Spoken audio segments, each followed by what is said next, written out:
સુરત શહેરના વ્યસ્ત ગણાતા સહારા દરવાજા ઓવરબ્રિજ પર આજે એક મોટી દુર્ઘટના ઘટના રહી ગઈ હતી। ચાલુ બસની ડીઝલ ટાંકી ફાટી જવાના કારણે બ્રિજ પર ડીઝલની રેલમછેલ થઈ હતી, જેના લીધે અનેક વાહન ચાલકો અકસ્માતનો ભોગ બન્યા।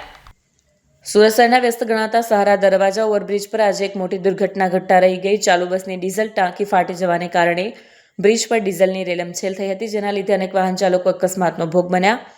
20થી વધુ વાહન ચાલકો સ્લીપ થયા। ઘટના અંગેની જાણ થતાં ફાયર વિભાગનો કાફલો ઘટનાસ્થળે દોડી ગયો અને બ્રિજને બંધ કરી સાફ કરવો પડ્યો।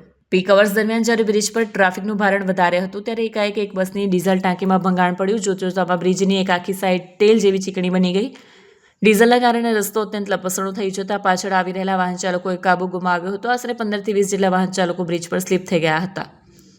ઘટનાની જાણ થતાં જ સુરત ફાયર વિભાગની ટીમ તાત્કાલિક પહોંચી અને પરિસ્થિતિને જોતા ફાયર ઓફિસરોએ સૌથી પહેલા બ્રિજની એક સાઈડનો વ્યવહાર સંપૂર્ણપણે બંધ કરાવી દીધો। રસ્તા પર ફેલાયેલા ખતરનાક ડીઝલને દૂર કરવા માટે પાણીનો સતત મારો ચલાવ્યો હતો।